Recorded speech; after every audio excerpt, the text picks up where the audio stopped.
At the restaurant, my daughter-in-law smacked my plate off the table. "Which? You should have stayed away," she shouted.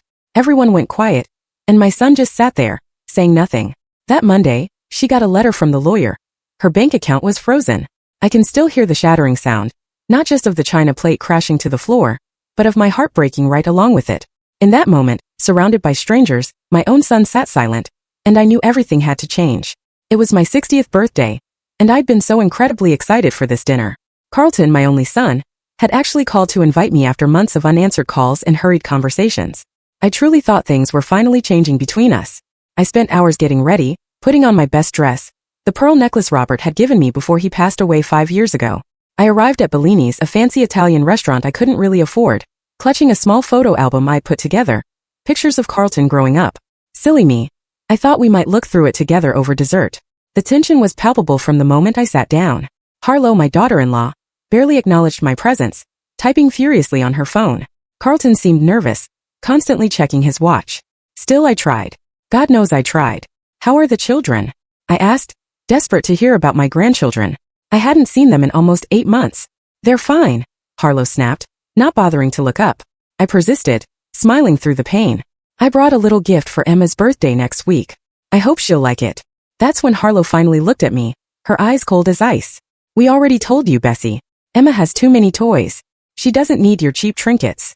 Carlton shifted uncomfortably. "Harlo, please." "No, Carlton. I'm tired of her trying to buy our children's affection when she was such a terrible mother to you." I felt like I'd been slapped. I don't understand," I whispered. "You never do you?" Harlo continued, her voice getting louder. "Always playing the victim. Poor Bessie, all alone in that big house. Maybe if you hadn't been so controlling, Carlton wouldn't have needed therapy." Therapy? This was the first I'd heard of it. I looked at my son, confused and hurt. "Carlton." He wouldn't meet my eyes. "It's nothing, Mom." "It's not nothing," Harlo insisted. "Tell her how she ruined your childhood. Tell her how she never let you be your own person." The waiter arrived with our food, awkwardly placing plates in front of us as Harlo continued her tirade. I sat frozen, unable to process what was happening. When the waiter left, I tried to reach for Carlton's hand. "Honey, I don't know what." That's when Harlo snapped. She stood up, grabbed my plate of pasta, and threw it to the floor. "You witch. You should never have come." The crash silenced the entire restaurant. I felt the eyes of strangers burning into me as sauce splattered across my dress and shoes. "Carlton," I pleaded, my voice breaking. "Carlton, please." But my son, the little boy I'd raised alone after Robert died of cancer when Carlton was just 12, the boy I'd worked 3 jobs to put through college, just sat there, silent, ashamed, not of Harlo but of me. I grabbed my purse, hands trembling so badly I could barely stand. "I'm sorry to have ruined your evening," I managed to say, dignity the only thing I had left. Then I walked out, head held high despite the tears streaming down my face. In the parking lot, I sat in my car and sobbed. Through the restaurant window I could see them continuing their meal as if nothing had happened, as if I had never been there at all. I drove home to the house Robert and I had bought 40 years ago, the house where Carlton took his first steps, where he had his first kiss on the porch, where he told me he was going to marry Harlo. The house that suddenly felt too big, too empty, too full of ghosts. I didn't sleep that night. Instead, I sat in Robert's old armchair, surrounded by photo albums and memories, trying to understand where I'd gone wrong. Had I been controlling? Had I ruined Carlton's childhood? The questions haunted me until dawn. By morning, something had shifted inside me. The tears had dried, leaving behind a clarity I hadn't felt in years. I picked up the phone and called a number I hadn't used in a long time. "James, it's Bessie Hartman. I need your help." On Monday, Harlo received a letter from my lawyer. Her account had been frozen. What my son and his wife didn't know, what I had kept secret for years out of respect for their independence, was about to change everything. 3 days after the restaurant incident, I sat across from James Wilson in his office. The leather chair felt cool against my back as I watched him review the documents I brought. "You're sure about this, Bessie?" James asked, peering at me over his reading glasses. We'd known each other for 40 years, since he was a fresh-faced lawyer, and I was a young wife helping my husband build our business. "I've never been more certain of anything," I replied, my voice steadier than it had been in years. James nodded, understanding in his eyes. "It's going to cause quite a stir, you know. I'm counting on it." What Carlton and Harlo didn't know, what I had kept hidden out of some misguided desire to not appear boastful, was that I wasn't just Carlton's aging mother living on a modest pension. That story was a facade I'd maintained for years. The truth was far different. While Robert had been the face of Hartman Construction, I had been its backbone. After his death, instead of selling the company as everyone expected, I took over quietly behind the scenes. I grew the business into one of the most successful construction firms in the state. I lived simply, not out of necessity but by choice. The big house I kept mostly because of the memories it held, not because I needed to impress anyone. But the most significant secret? The beautiful colonial home where Carlton and Harlo lived with my grandchildren. The home they believed Carlton had purchased with his successful career as an investment banker was actually mine. I had bought it 7 years ago when Carlton mentioned wanting to move to that neighborhood, but couldn't quite afford it yet. Let me help, I'd offered. No, Mom, he'd said firmly. We don't need your money. So I purchased the house through my company and arranged for them to buy it through a private sale at half its market value. Carlton believed he'd gotten a fantastic deal from a motivated seller. In reality, I still held the deed, and their mortgage payments went into a trust I'd established for my grandchildren's education. It was all perfectly legal, if somewhat deceptive. I had told myself it was what any mother would do, help without wounding pride. Now I wondered if I'd just been enabling the distance between us, allowing them to believe they didn't need me when in fact they'd been relying on me all along. The letter should arrive today, James said, interrupting my thoughts. Are you prepared for the fallout? The letter he'd prepared informed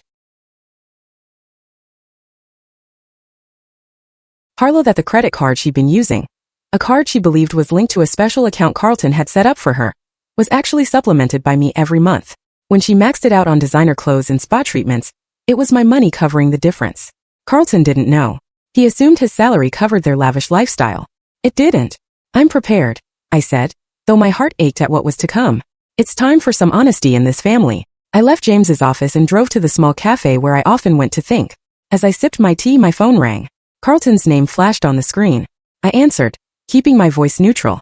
Hello, Carlton. Mom, what the hell is going on? His voice was tight with anger. Harlo just got some letter from a lawyer saying her card has been frozen and that I've been supplementing it for the past 5 years. I finished for him. Yes, that's correct. Silence on the other end. Then, what are you talking about? Carlton, we need to have a conversation. About finances. About the truth. About your house. My house? What about my house? I took a deep breath. The house is in my name, Carlton. Always has been. Another long silence. I could almost hear him processing this information, rearranging what he thought he knew about his life. That's not possible, he finally said. I have the mortgage. I make the payments every month. Yes, you do. To a trust one established. I own the house, Carlton. I've been helping you financially for years, but after what happened at the restaurant, I've decided it's time for some honesty between us. This is crazy, he sputtered. You're making this up because Harlo upset you. Mom, this is exactly the kind of controlling behavior she was talking about. His words stung, but I stayed calm. I'll be at home all afternoon. Come by when you're ready to talk. Bring Harlo if you want. I'll have all the documentation ready. I hung up before he could respond. My hands were shaking, but not from fear. From resolution. For too long, I'd allowed myself to be pushed to the margins of my son's life, watching from a distance as Harlo poisoned him against me. I tried to buy their love, or at least their tolerance, with silent financial support and never asking for acknowledgement. No more. 2 hours later, my doorbell rang. I opened it to find Carlton standing there alone, his face a storm of confusion and anger. Prove it, he demanded, pushing past me into the house. I led him to the dining room where I'd laid out all the documents. The deed to their house, bank statements showing my monthly supplements to Harlo's spending, tax records proving I still owned Hartman Construction. I don't understand, Carlton whispered as he flipped through the papers. Why would you hide this from me? From us. I sat down across from him, suddenly feeling every one of my 60 years. Because you made it clear you didn't want my help, I said softly. But you needed it. And I just wanted to be part of your life, even if you didn't know it. Carlton looked up at me, and for a moment I saw the little boy who used to run to me with skinned knees and broken toys, trusting me to fix everything. Does Harlo? He asked. No. The letter was the first she's heard of it. He ran his hands through his hair, a gesture so like his father it made my heart ache. She's furious. She thinks you're trying to punish her for what happened at the restaurant. And what do you think? Carlton looked at me, really looked at me, perhaps for the first time in years. I think I don't know my own mother at all. The next morning, a car door slammed outside my house with enough force to rattle the windows. I was in the kitchen calmly preparing tea, though I knew exactly who had arrived. Mom! Carlton's voice bellowed as he burst through the front door without knocking. We need to talk now. I took my time adding honey to my tea, steeling myself for what was coming. When I finally entered the living room, Carlton wasn't alone. Harlo stood beside him, her face flushed with anger, designer purse clutched like a weapon. Good morning, I said evenly. Would either of you like some tea? Cut the act. Harlo snapped. What kind of sick game are you playing? I settled into Robert's old armchair, regarding them both with a calmness I didn't entirely feel. No game, Harlo. Just truth. Carlton paced the room, agitated. After our conversation yesterday, I'd expected him to look more humbled. Instead, he seemed reinvigorated with anger. You can't just freeze Harlo's accounts, he insisted. Do you have any idea how embarrassing it was for her when her card was declined at Nordstrom in front of everyone? I almost laughed. Is that really what concerns you most right now? Embarrassment at a department store? You're trying to control us.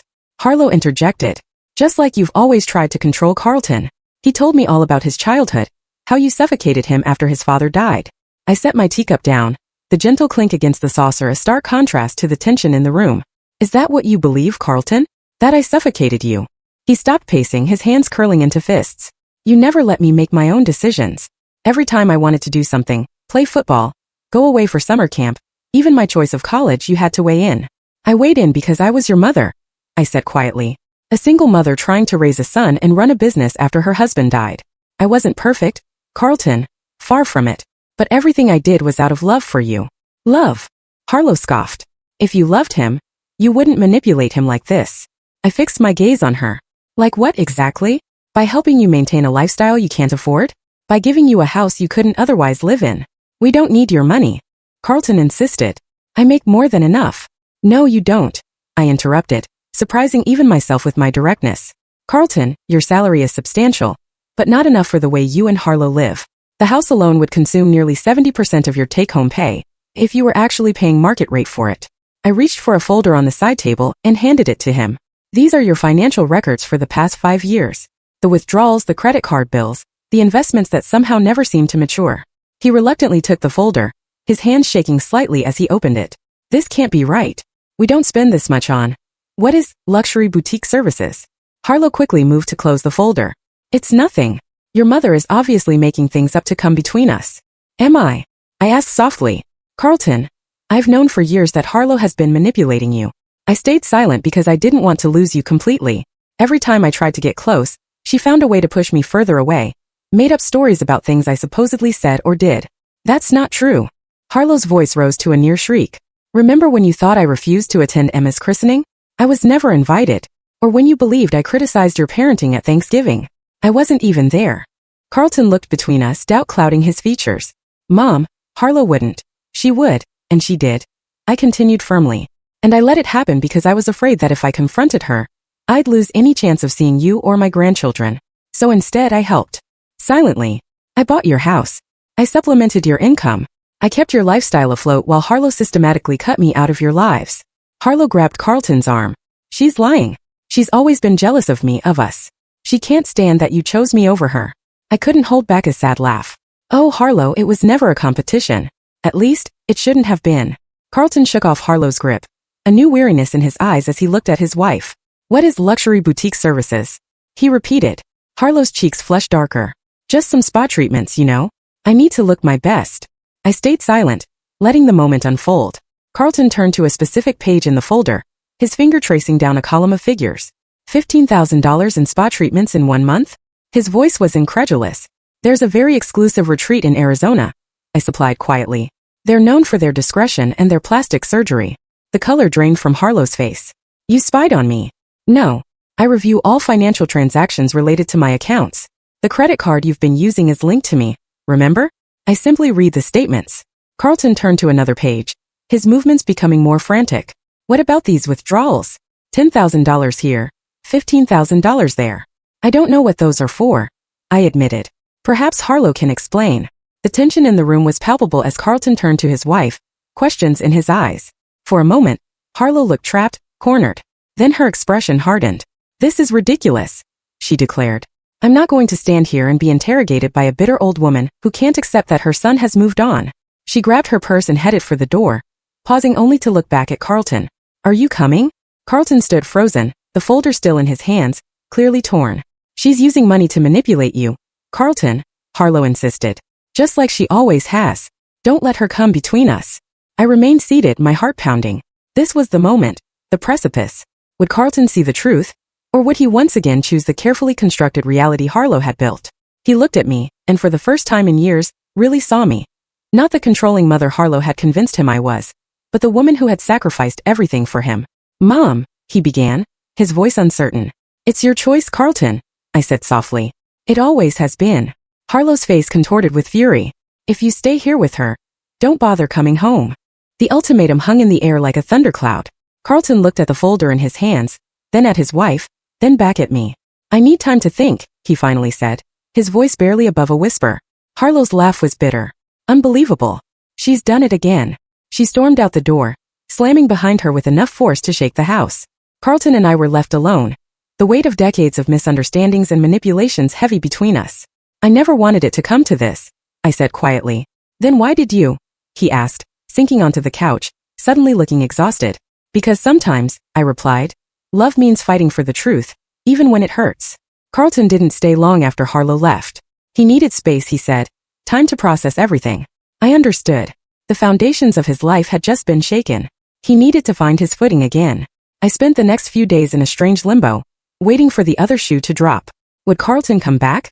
Would Harlo find a way to spin this to regain control? I busied myself with work, grateful for the distraction of spreadsheets and client calls. On Thursday afternoon, my doorbell rang.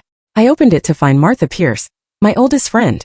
We'd known each other since high school, long before Robert, before Carlton, before life had carved its complicated paths through our hearts.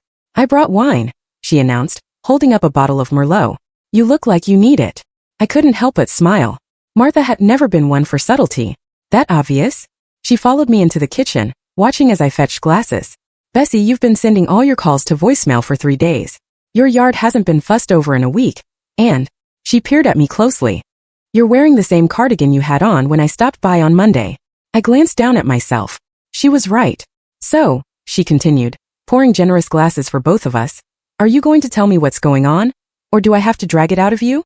I sighed, taking a sip of wine before launching into the whole sordid tale. The restaurant, the revelation about the house and finances, the confrontation with Carlton and Harlo. Martha listened without interruption, her expression growing increasingly troubled. Oh, Bessie, she said when I finished. I knew things were strained with Carlton, but I had no idea it had gotten this bad. Neither did I really, I admitted. I've been so busy trying to stay in their lives that I didn't see how toxic it had become. Martha took a thoughtful sip of her wine. There's something you should know, she said finally. Something I probably should have told you years ago. My stomach tightened. What is it? She set her glass down, choosing her words carefully. About 3 years ago, I saw Harlo at the Lakeside Hotel. She was with a man, not Carlton. I stared at her, uncomprehending at first. You mean they were very intimate? Martha confirmed. I didn't say anything because I wasn't absolutely certain, and I didn't want to cause problems if there was an innocent explanation. 3 years ago? I repeated slowly. That's when they were having problems. Carlton told me they were seeing a marriage counselor. Martha grimaced. Unless the counselor was a tall man with a goatee who liked to kiss her in hotel lobbies, I don't think that's what was happening. I felt sick, not just at the revelation of Harlo's infidelity, but at the realization that I'd been financing it. Those mysterious withdrawals, the spa retreats. Had I been paying for her to cheat on my son? There's more, Martha said reluctantly. Last year at Maggie Wilson's retirement party, Harlo had too much to drink. She was bragging to some women about how she had this perfect setup. A husband who didn't question her spending, and a mother-in-law who unwittingly bankrolled her lifestyle. She knew, I whispered, horrified. All this time, she knew I was supplementing their income? Martha nodded. From what she said, she figured it out years ago. She thought it was hilarious, her words, not mine, that you were trying to be so secretive about it. I felt as if I'd been punched. All this time, I thought I was helping Carlton, protecting his pride while ensuring he and his family had the life they wanted. Instead, I'd been played for a fool by Harlo, manipulated just as thoroughly as my son had been. I need to tell Carlton, I said, reaching for my phone. Martha gently laid her hand over mine. Are you sure that's wise? He's already dealing with so much. I hesitated. He deserves to know the truth, all of it. Yes, but timing matters, Bessie. He's just had his world turned upside down. Maybe give him a little time to adjust before adding to it. She was right, of course. But before I could respond, my phone rang. Carlton's name flashed on the screen. It's him, I told Martha, my heart racing as I answered. Carlton, is everything all right? His voice was tight, controlled, in a way that immediately worried me. I need to see you. Can I come over? Of course, I said. I'm home now. I'll be there in 20 minutes. He hung up without saying goodbye. Martha stood, gathering her purse. I should go. This sounds like a conversation you two need to have alone. I walked her to the door, grateful for her friendship but dreading what was to come. Thank you, Martha. For the wine, and for the truth. She squeezed my hand. Call me later. And Bessie, be gentle with him. Finding out your life isn't what you thought it was. That's a hard pill to swallow. Carlton arrived exactly 20 minutes later, his face drawn and pale. He looked like he hadn't slept in days. Come in, I said, stepping aside. Can I get you any coffee? Something stronger. Nothing, he replied, moving past me into the living room. He paced for a moment, then turned to face me, his expression unreadable. I found something, he said, his voice oddly flat. He pulled an envelope from his jacket pocket and handed it to me. Inside were bank statements, not the ones I'd shown him before, but others. Account numbers I didn't recognize, transactions to places I'd never heard of. One name jumped out, Bahamas Private Banking Limited. What is this? I asked, though a sinking feeling told me I already knew. Harlo has a secret account, Carlton said, his voice cracking slightly. She's been transferring our money, into it for years. Over $300,000. I sat down heavily, the statements clutched in my hand. Oh, Carlton, I'm so sorry. He laughed, a bitter sound that held no humor. You're sorry? I'm the one who should be apologizing. You tried to tell me and I wouldn't listen. I believed her lies about you because it was easier than facing the truth, which is that I married someone who never loved me, he said simply. Someone who saw us, as nothing but a means to an end. I wanted to comfort him, to tell him that surely it wasn't that bad. But I couldn't bring myself to lie. Not now when truth was finally breaking through. There's more, he continued, sitting down across from me. I hired a private investigator. My eyes widened. Carlton, that's necessary? He finished firmly. I needed to know how deep this went. And Mom. His voice broke. It's worse than I thought. The investigator had uncovered not just the affair Martha had witnessed, but multiple relationships over the years. Harlo had been systematically stealing from us, building her nest egg while planning her escape. She was going to leave, Carlton said, his voice hollow. The investigator found emails. She and this man she's been seeing. They were planning to take the kids and move to the Bahamas once she'd squirreled away enough money. I reached for his hand, and to my surprise he let me take it. The children. I said softly. How are they? Confused. Harlo told them I'm on a business trip. His eyes filled with tears. I haven't figured out how to tell them that their mother has been lying to all of us. We sat in silence for a moment, the weight of everything pressing down on us. Finally, Carlton spoke again, his voice stronger. I've been such a fool, Mom. And not just about Harlo. He squeezed my hand. I let her convince me that you were the enemy, that you were controlling and manipulative, when all along it was her. We were both deceived, I said gently. He shook his head. No, I should have seen it. The way she isolated me from you, from my friends. The way she always had an explanation for everything. The missing money, the late nights, the constant criticism of you. I wanted so badly to believe we had this perfect life that I ignored all the signs it was falling apart.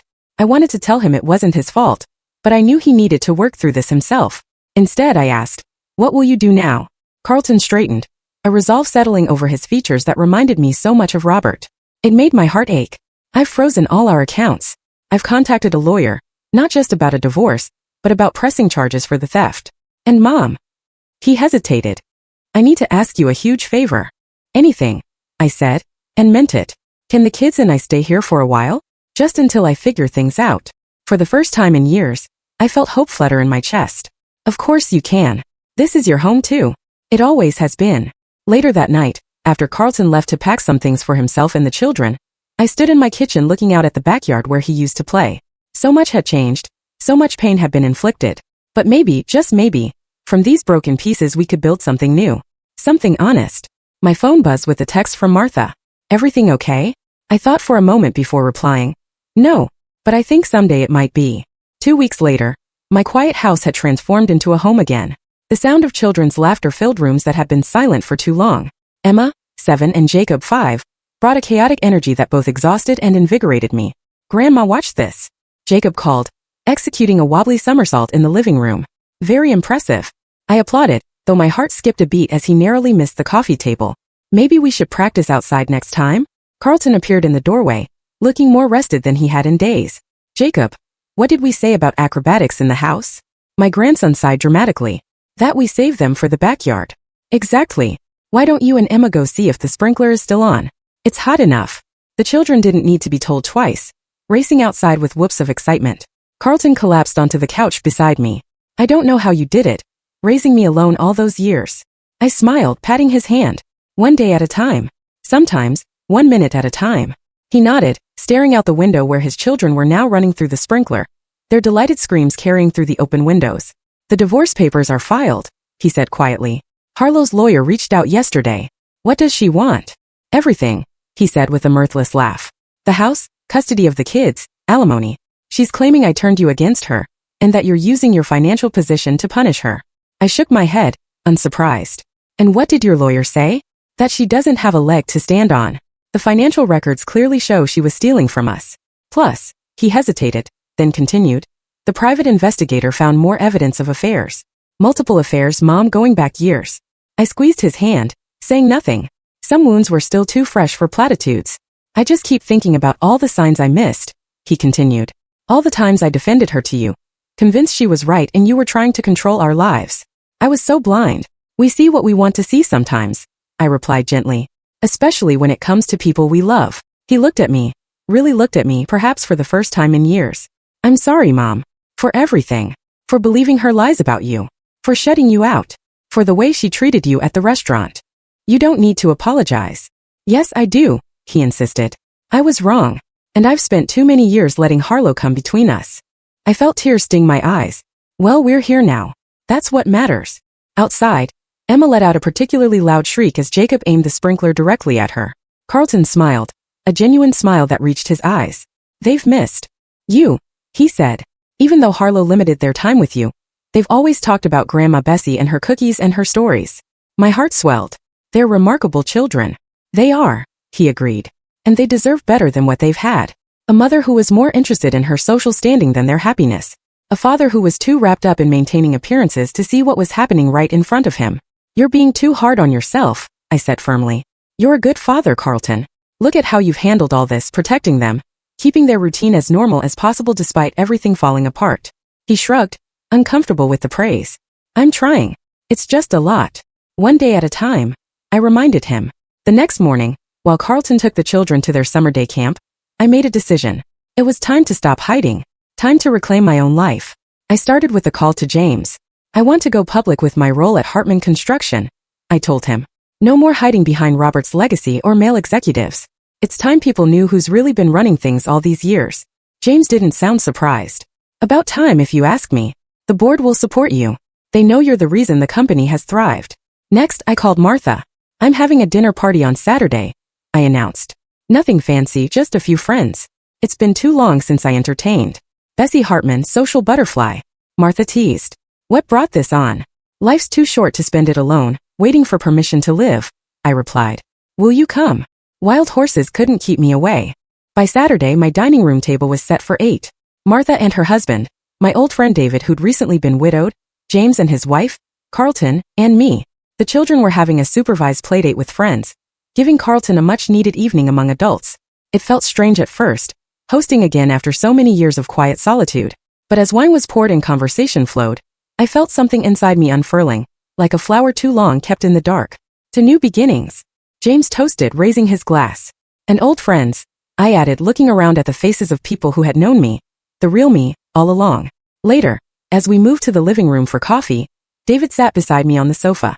It's good to see you like this, Bessie, he said, his voice warm. Reminds me of the dinner parties you and Robert used to throw. You always had a gift for bringing people together. I smiled, touched by the memory. It's been too long. Life gets in the way sometimes, he agreed. After Margaret died, I couldn't bear the thought of socializing. But eventually, I realized she wouldn't have wanted me to stop living. That's exactly it, I said softly. I've been existing, not living, trying so hard to stay connected to Carlton that I lost touch with everything else that makes life worthwhile. David nodded, understanding in his eyes. Well, if you're looking to make up for lost time, there's a symphony performance next weekend. I happen to have an extra ticket. I felt a flutter of something I hadn't experienced in years. Anticipation. Possibility. I'd like that. Across the room, I caught Carlton watching us, a small smile playing at his lips. When our eyes met, he gave me a subtle nod of approval. Later that night, after everyone had gone and the house was quiet again, Carlton found me in the kitchen washing the last of the dishes. I can't remember the last time I saw you laugh like that, he said, picking up a towel to dry. It's been a while, I admitted. I'm glad, Mom. You deserve to be happy. He paused, then added, David seems nice. I felt my cheeks warm. He's just an old friend. Carlton hummed skeptically. An old friend who couldn't take his eyes off you all evening. I swatted him with a dish towel. Stop it. We're both too old for that sort of thing. You're never too old for connection, he said, suddenly serious. That's one thing this whole mess with Harlo has taught me. Life's too short to spend it with people who don't value you. I nodded, understanding completely. When did you get so wise? I had a good teacher, he replied, bumping my shoulder affectionately, even if I was too stubborn to listen for a while. As I climbed into bed that night, I felt different, lighter, somehow, as if I'd set down a heavy burden I'd been carrying for years. The constant worry about Carlton, the fear of being completely cut out of his life, the careful dance of trying to help without being seen as interfering, all of it had consumed me for so long. Now, for the first time in years, I was thinking about my own life again, my own happiness, not just as Carlton's mother or Robert's widow or the secret CEO of Hartman Construction, but as Bessie, a woman with her own desires, her own strength, her own future stretching out before her. The next morning, I woke early and did something I hadn't done in years. I drove to the small lake outside town where Robert and I used to picnic when we were first married. I sat on the weathered bench that overlooked the water, watching the sunrise paint the sky in shades of pink and gold. I think I'm finally ready to move forward, I whispered, feeling Robert's presence in the gentle breeze that rustled the leaves. To build something new. As if in answer, my phone chimed with a text from Carlton. Kids want to know if Grandma's making pancakes this morning. I smiled, typing back. On my way home now. Tell them to get the blueberries ready. Home. It was home again. Filled with laughter and love and possibilities I hadn't dared to imagine just a few weeks ago. And I was ready for all of it. 6 months can change everything. As autumn gave way to winter, the transformation in our lives continued, each day bringing new challenges and unexpected joys. The divorce proceedings dragged on, with Harlo fighting every step of the way. Her initial demands had given way to increasingly desperate tactics as her position weakened. When the evidence of her affairs and financial misconduct became impossible to deny, she changed strategies, suddenly casting herself as a victim of a controlling husband and a manipulative mother-in-law. She's claiming emotional abuse now, Carlton told me one evening after the children were in bed. Says I isolated her and monitored her spending. I shook my head, marveling at her audacity. Does she really think that will work? Her lawyer advised against it, he replied, rubbing his temples. But Harlo's never been good at taking advice. She's convinced she can still win this. Despite the ongoing legal battle, life in our home had settled into a comfortable rhythm. Carlton had taken a leave of absence from his job to focus on the children and himself, working part-time from home as a consultant. I had officially stepped into the role of CEO at Hartman Construction, no longer hiding behind proxies and figureheads. The announcement had caused quite a stir in the business community. Widow revealed as secret CEO. How Bessie Hartman built an empire while staying in the shadows, read one particularly dramatic headline. Your famous grandma, Emma had declared proudly, showing me a newspaper article one of her friends had brought to school. My teacher says you're an inspiration. The house I had once thought too big, too empty was now filled with life. Jacob's toys cluttered the living room. Emma's artwork adorned the refrigerator. Carlton's laptop and papers spread across the dining table. Each evening I found myself at the center of it all, no longer relegated to the edges of my son's life, but an integral part of it. On a crisp December morning, as snow dusted the ground outside, I stood in my kitchen preparing breakfast when Carlton entered, a strange expression on his face. Everything okay? I asked, flipping a pancake. He held up an envelope. It just came by courier. It's from Harlo's lawyer. I set down the spatula, my heart rate quickening. What does it say? I haven't opened it yet. He took a deep breath, then tore open the envelope and scanned the contents slowly. A look of disbelief spread across his face. She's dropping the custody fight, he said, his voice barely above a whisper. She's agreed to supervise visitation only twice a month. I stared at him, stunned. Why would she give up now after fighting so hard? Because of this, he handed me another paper from the envelope, a grainy photograph of Harlo with a man I didn't recognize, boarding a plane. She's been living with him in Miami for the past month, according to the investigator. She missed her last 3 scheduled court appearances because she wasn't even in the state. I sat down heavily, processing this information. She's abandoned her own children? Carlton nodded, a complex mix of emotions crossing his face. Relief, anger, sadness. The lawyer says she's willing to sign over all parental rights in exchange for a lump sum payment, and an agreement that I won't press criminal charges for the financial theft. Are you going to agree? He ran a hand through his hair, conflicted. Part of me wants to see her face consequences for what she did, but another part just wants this over with, for the kid's sake. I reached across the table to squeeze his hand. Whatever you decide, I'll support you. In the end, Carlton chose peace over retribution. The settlement was finalized 2 weeks later. Full custody to Carlton, a reasonable payment to Harlo that was far less than she'd initially demanded, and the sale of the house they had shared.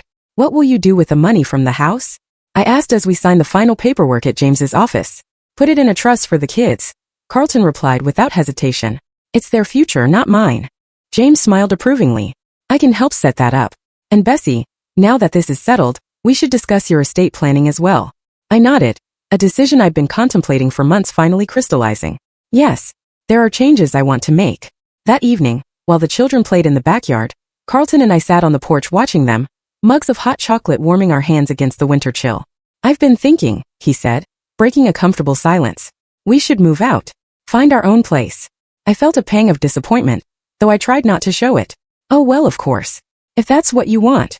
This arrangement was always meant to be temporary. No, Mom, you misunderstood, he clarified quickly. I meant we should all move together. This house, it's full of memories, but maybe it's time for a fresh start. Somewhere new for all of us. I looked at him in surprise. You want us to continue living together? He nodded, suddenly looking uncertain. Unless you'd rather have your space back. I know we've invaded your quiet life pretty thoroughly. Invaded? I laughed, the word so at odds with how I felt. Carlton, having you and the children here has been the greatest joy of my life. I was just afraid you might want more independence. We've had enough separation in this family, he said firmly. Emma and Jacob adore you, and honestly, I don't know what I would have done these past months without you. We're a team now. Tears pricked my eyes, but they were tears of happiness. I'd love that. A new home for all of us. We found the perfect place 2 weeks later. A spacious house with a large yard, close enough to the children's school and my office, with a separate wing that gave me my own space while keeping me connected to the family. Carlton insisted on paying half, using his consulting income. It's not about pride anymore, he explained when I tried to wave away his contribution. It's about partnership. We're building this new life together, Mom. Equal partners. The day we signed the papers for the new house, I finalized another important document with James. My new will. Unlike the division Harlo had expected, where my assets would go to her and Carlton with nothing for me, this will reflected our new reality. My estate would be divided equally between Carlton and my grandchildren, with provisions for their education and future. Moving day arrived in early spring. As I stood in the empty living room of the house Robert and I had shared for 40 years, memories washed over me. Carlton taking his first steps across this very floor. Robert's laugh echoing from the kitchen. Years of Christmas mornings and birthday celebrations.